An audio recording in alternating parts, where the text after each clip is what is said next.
Tonight on OC News, a University of California employees start leaving students and patients of the medical facilities in limbo. And coming up, discover the beauty and opportunities the Tucker Wildlife Sanctuary has for us Cal State Fullerton students. Also, we have an update on the volcanic eruption in Hawaii and fashion's biggest night out at the Met Gala. All this and more on OC News.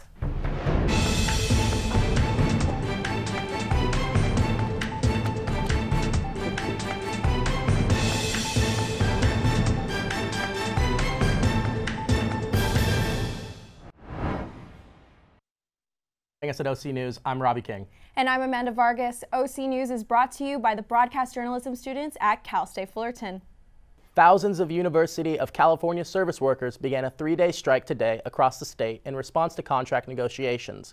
Campuses include UCLA and UC Irvine Medical Center. The workers, county and municipal employees, are unsatisfied with the current terms and conditions. The university system's latest offer to the union is an annual 3% pay increase over the next 4 years. University officials are saying the union is demanding a 6% annual increase, which is twice as much as what other UC employees have received. Union workers are still seeking negotiations relating to equality.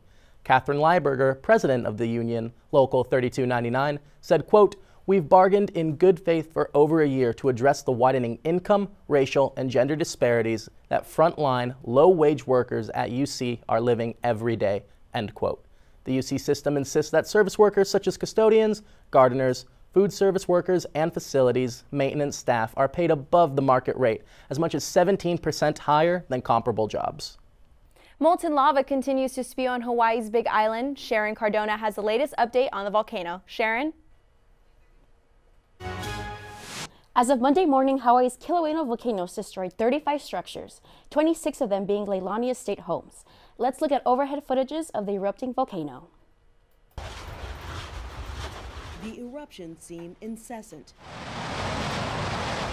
A cluster of fissures spewing molten rock and devouring all that's in its path, including more than 24 structures. From a helicopter, we can see the destruction is dynamic. At the head of the churning lava, a curtain of fiery red, visible through a veil of smoke and volcanic gas. Earlier in the day, this molten march glowed brightly in the pre-dawn light. Now it's clear more buildings, likely homes, are lost. So that right there is devastation. You can see it looks like at least 3 structures that are on fire there. When the lava has... These volcanic vents continue to ravage the community of Leilani Estates, opening unpredictably along the lower east rift zone of the Kilauea volcano. There is the circular house where you can see where the lava first broke out. We're seeing breaking open further and further out the rift zone right now.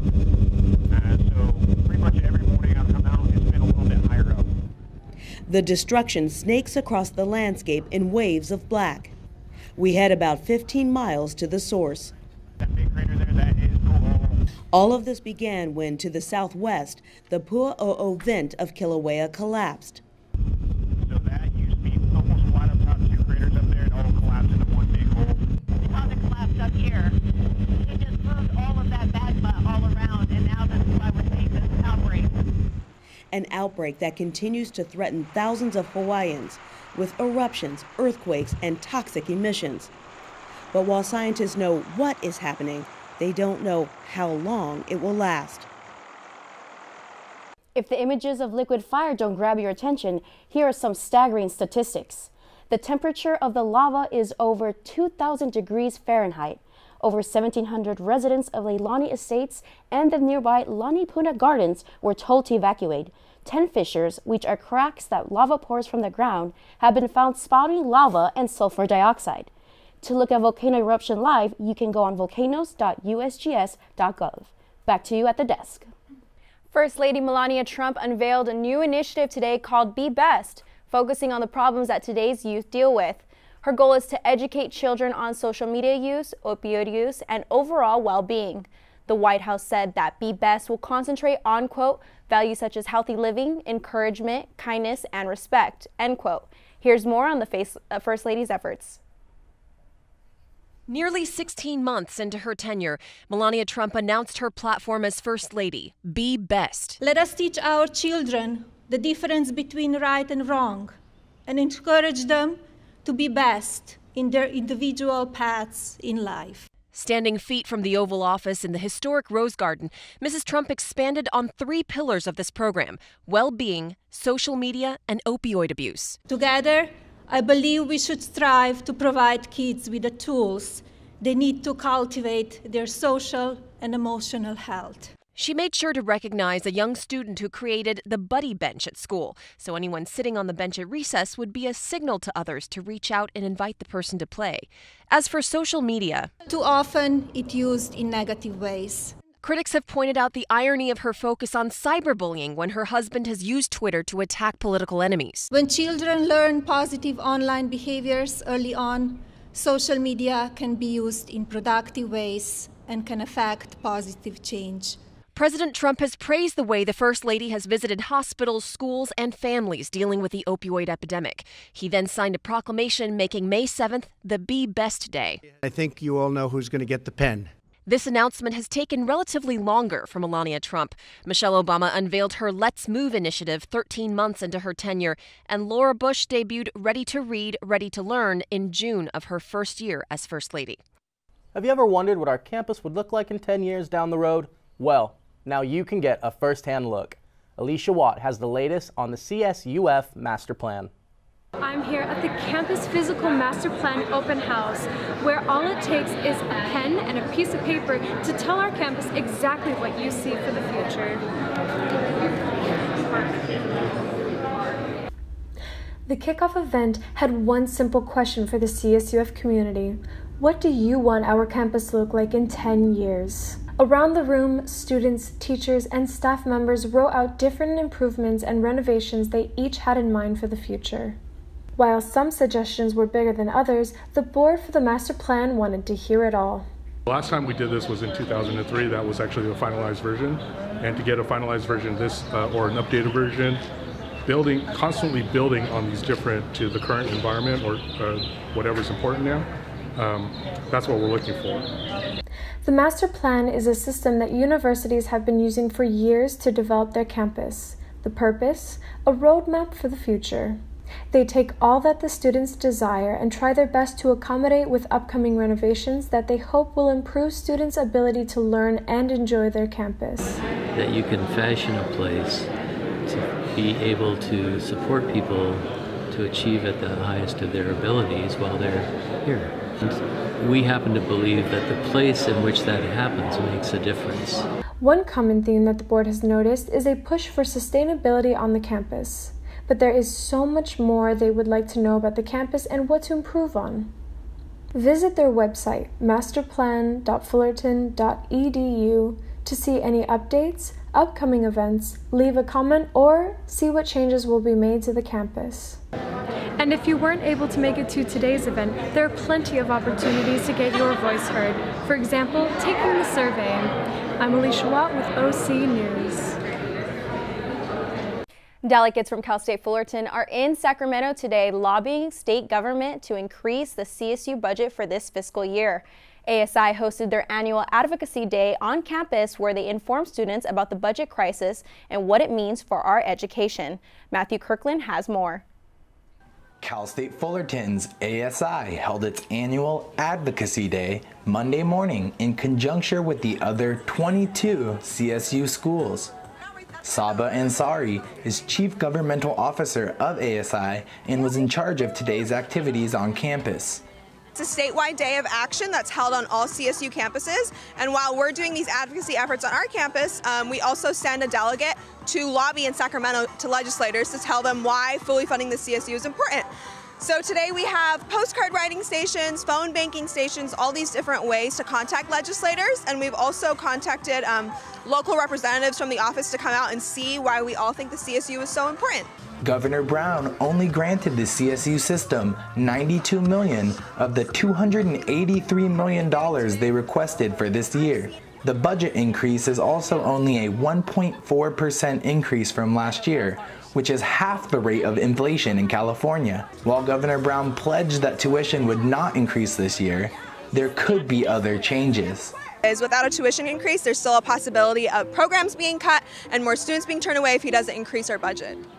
Students who participated in Advocacy Day were able to express their views and earn stamps for food tickets and CSUF t-shirts. I think it's a very important cause to make sure that schools like Cal State Fullerton and all the Cal States get funded, because without money and without higher education, we aren't making the leaders of tomorrow. Governor Brown has until June to decide if he will increase the CSU's education budget for this fiscal year. Until then, students will have to wait. For OC News, I'm Matthew Kirkland.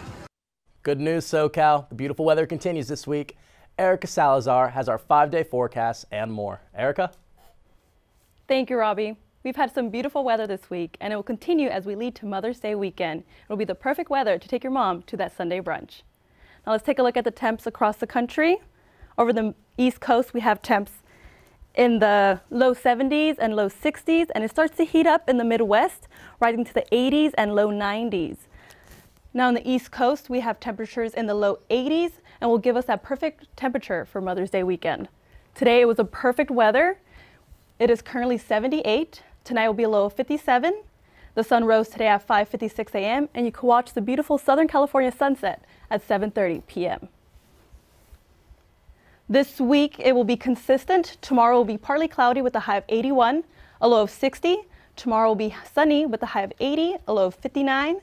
Thursday will be sunny with a high of 80, a low of 60. Friday and Saturday will be consistent with 72 and a low of 56. Perfect weather for Mother's Day weekend. Enjoy your weekend with your mom. After the break, we take a look at a Cal State Fullerton artist and share tips for summer health. Plus, the Met Gala red carpet has officially begun in New York City.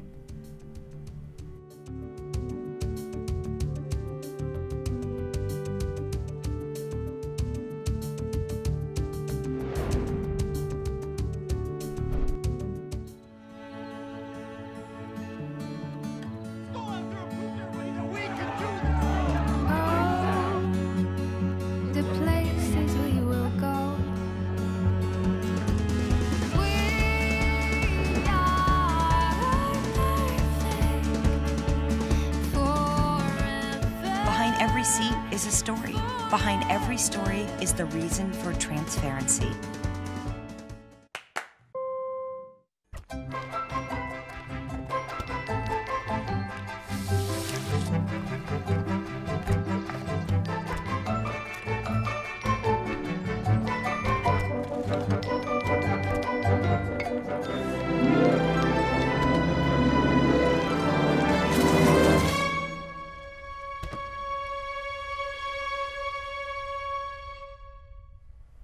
Summer is quickly approaching, but before you run out in your swimsuits, Alicia Watt has some important reminders about skincare in the sun and other updates in health. Alicia? While most of the Obama-era policies have been eliminated by the Trump administration, one guideline has remained the same, the calorie count rule. Going into effect Monday, restaurants are now required to list the nutritional value on all of their food items. The hope is that the rule will push Americans to eat healthier. Today is the first Monday in May, which means it's also National Melanoma Monday, a day to raise awareness for skin cancer. According to the American Cancer Society, melanoma is one of the deadliest skin cancers. On average, one person dies per hour from the disease. A few ways to safely enjoy the sun is by applying sunblock in the morning and reapplying every 2 hours. Seek shade when the sun is the strongest and wear hats or protective clothing. Central Australia is on high alert for an ancient HTLV1 virus. The infection causes leukemia and lymphoma and has had relation in other serious diseases. In this image provided by the Australian Society for HIV Viral Hepatitis and Sexual Health Medicine, it shows that the infection has exceeded 40% of adults in remote regions and has an increasing prevalence in other areas. Scientists in Australia are urging researchers from around the world to assist them in finding a cure for the virus. That's all I have for health. Back to you at the desk. Many Titans are preparing for graduation next week, including illustration major Sarah Montoya. OC News reporter Erica Salazar got the chance to speak with Sarah as she shares her success and experience as an art major at Cal State Fullerton. My name is Sarah Montoya. I'm currently a 5th year at Cal State Fullerton. I'm a fine arts major with a concentration in illustration, and I'm 23 years old. I got started in art at a very young age. When I'd go to my grandparents' house when I was like 4 or 5, they would teach me how to paint just on cardboard with apple barrel paint, really simple, but it's all I've ever really known. This piece is a piece I created specifically for an art show that happened back in January. It was for Brianni T, who is an art curator. She curated a show called The Life of Pablo. This is one of the pieces I created. The graduation bear here is reminiscent of his earlier albums, and it actually glows under UV light. If you are someone who loves art, maybe you're not an art doer, that's okay. Definitely support the arts, love the arts, nourish those who are interested in arts. It's such an important part of everything in this world, in this country, even if it comes down to marketing and advertising and things like that. Like, support the artists who will enrich your world, you know, support the artists who will really encompass our culture and really creatively, you know, bring us together through art making, drawing, painting, creating. I just think it's really important to give the support to those creative people, and it'll make our whole world a better place. A famous pop legend is making a comeback, and embarrassed rapper skips jail time, and big night for fashion kicks off tonight. Reporter Christina Angeles gives us the latest scoop in entertainment. Thank you, guys. First up in entertainment, Dick Clark Productions and NBC announced today that Janet Jackson will be honored with the prestigious Icon Award at the 2018 Billboard Music Awards. The award recognized artists for their contributions and their cultural impact both in and out of the music industry. Jackson has been a leading voice in music since the 80s and has won 10 of the 18 Billboard Music Awards she has been nominated for. The pop legend joins past Icon Award recipients including Neil Diamond, Stevie Wonder, Prince, Jennifer Lopez, Cher, and Celine Dion. The All For You singer is also set to give a highly anticipated performance at the awards show, which will be her first televised performance in 9 years. Kelly Clarkson will be hosting the 2018 Billboard Music Awards, which takes place at the MGM Grand Garden Arena in Las Vegas on Sunday, May 20th, for a night I'm sure we won't want to miss.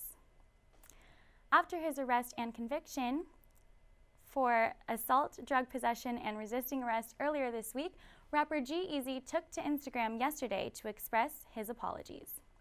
Captioning a black and white photo of him smiling, the 28-year-old rapper wrote that he is, quote, grateful and blessed to be free and safe, and is embarrassed and apologetic beyond words about the incident, end quote.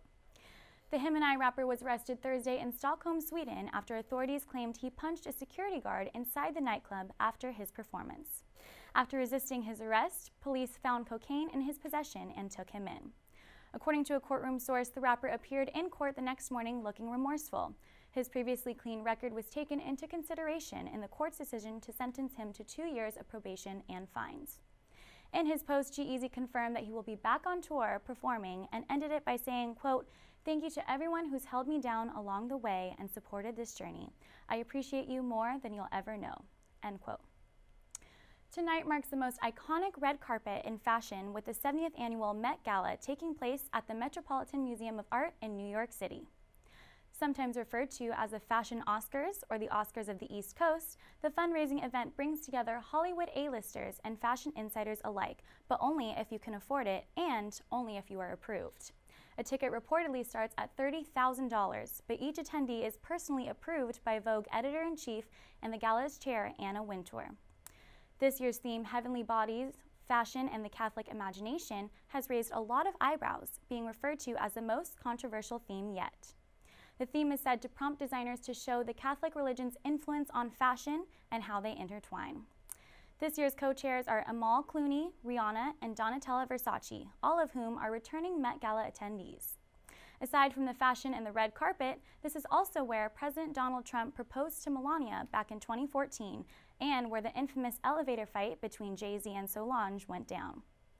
With the gala's strict no media policy inside, we're all waiting to see what other exciting events unfold at tonight's Met Gala. All right, that's all I have for entertainment today. Sending it back to you guys at the desk. Coming up, Los Angeles Angels Albert Pujols joins a historic club and Apple approaches becoming the first trillion-dollar company. Plus, one of our very own here at OC News was named valedictorian for the graduating class of 2018. We'll tell you who when we come back.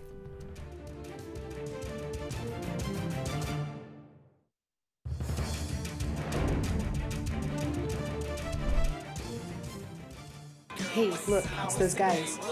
What's up? What's happening today? Let's do those pearly whites, man. Yeah! Okay, boys, check it out.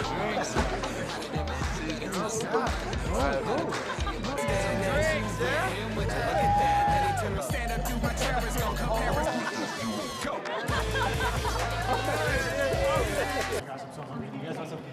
Ooh, cute. Are you good to try? I'm fine. Hey girl, what's up? What's the name? What's good? What's up? How many did you have? I should be fine. You should be. Sir, go and step out of the vehicle for me. Yes, sir. See ya, buddy. Today, Sean's got a hearing. We'll see how it goes. Good luck. So turns out, buzz driving and drunk driving, they're the same thing, and it costs around $10,000. So not worth it. Apple stocks surge, reaching an all-time high, and we take a look at the future of currency and technology. Joining us in studio is Hoon Kim. Hoon? Thank you, Robbie. Apple stock hit an all-time high today, and the company moved closer to becoming the milestone of hitting a first trillion-dollar market value company. On Friday, Warren Buffett revealed prior to the annual shareholder meeting at Berkshire Hathaway that the company had acquired 75 million more shares of Apple. The month has been fruitful for Apple as stocks are up 13%.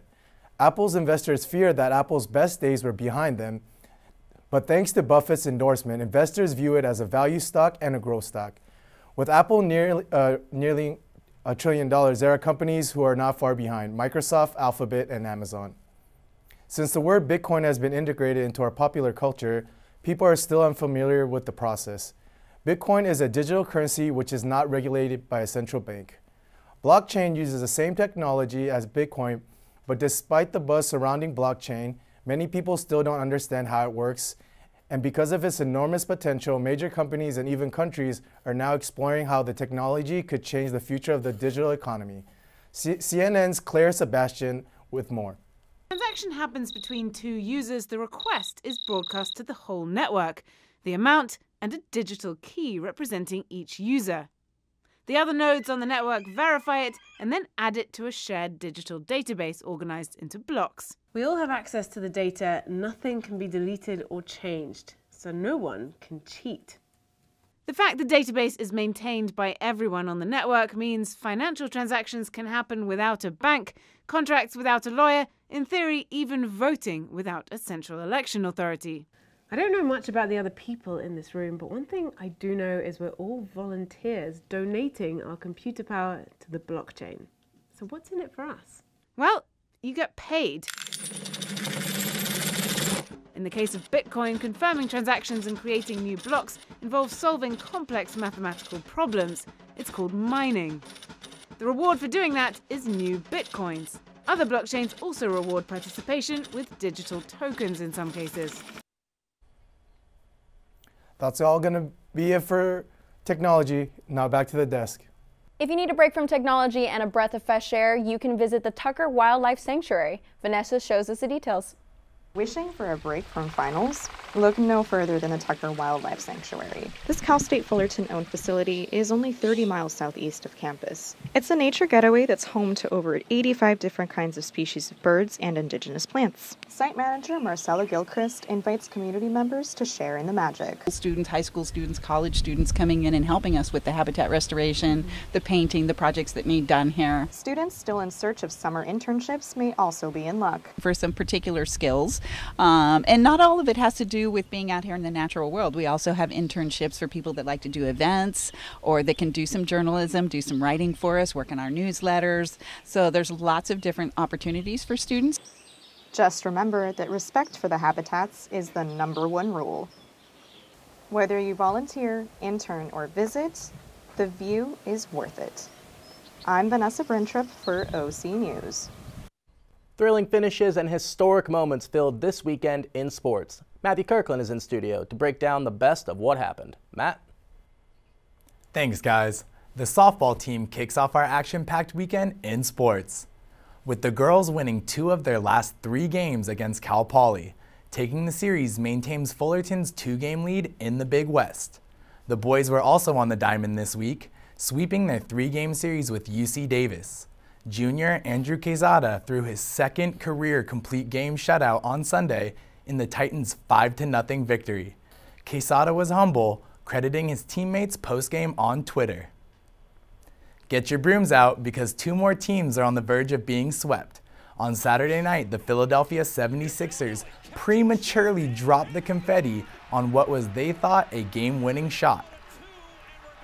The shot only tied the game, and in the end, the Sixers lost, leaving them down 3-0 to the Boston Celtics, with Game 4 going on right now in Philly. LeBron James and the Cavaliers also have a chance to sweep the Toronto Raptors tonight. On Saturday night, the Raptors took the Cavs the distance, but LeBron yet again showed everyone why he is the greatest player in the world.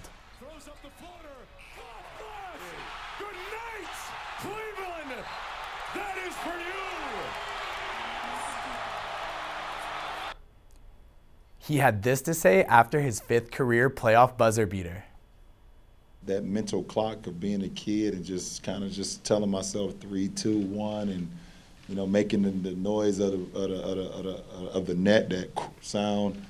I've been doing that since I was like 6, 7, 8 years old, maybe even before that. It's a picture floating around of me besides a little Tykes hoop with a saggy pamper on. And I probably was doing it back then, all the way up until now, being, 33. That was amazing, but it wasn't the best thing I saw this weekend. That came in Seattle. Los Angeles Angels first baseman Albert Pujols joined the 3,000-hit club. The 38-year-old became the 32nd member of the club with this base hit on Friday versus the Mariners. For 1 with a walk. 1-0 pitch. There's a flare out to right field, and there it is. Hit number 3,000 for Albert Pujols. The 4th player in Major League Baseball history with at least 600 home runs and 3,000 hits. Joining Hank Aaron, Willie Mays, and Alex Rodriguez. Pujols is only the 6th player in history to pair 3,000 hits with 600 home runs. He began his career in St. Louis, made this Anaheim his 2nd stop, and this weekend showed us another reason why Cooperstown will undoubtedly be his final.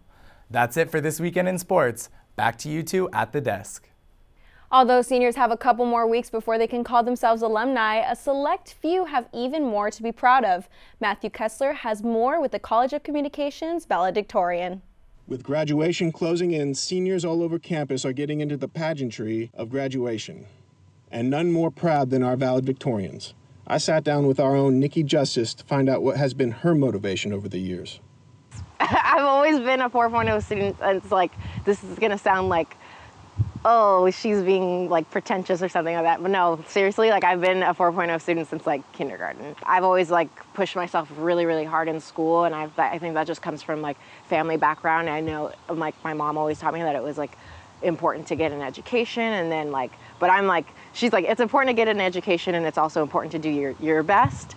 But I think that translated to me like I have to be the best. I think I was just very driven just because I want to be very driven, and I want to see myself succeed and do the things that I want to do, because I've always been taught like, you can do anything if you put your mind to it.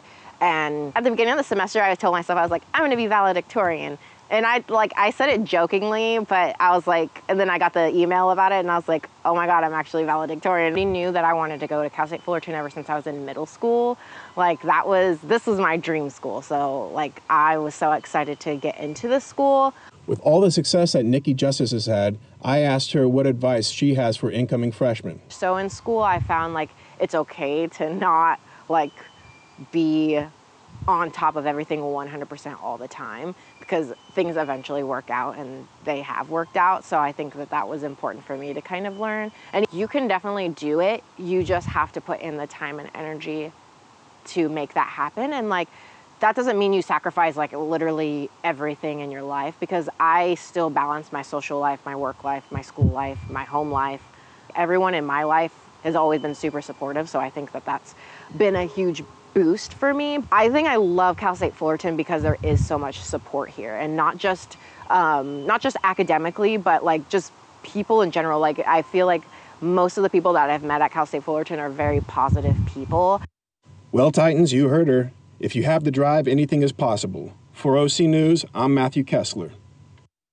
And that concludes our last show of the semester at OC News. Don't worry, because the show will be returning in the fall, but we will not. Because we'll be graduating.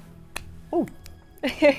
And we'd like to give a special thanks to our production manager, Ira Shadaram, media coordinator Jeffrey Witten, and media production specialist Nathan Jeffers. Another huge thanks to our director, Wendy Garcia, technical director, Lucas Dermagadichian, audio technician, Trevor Broadwater, graphics, Chris Razniak, and editor, Javelin Beloka. And especially to our executive producer, Melissa Vega, and faculty advisor, Beth Georges. Don't forget to follow us on all our social media platforms at OC News CSUF. Thank you, and have a good night.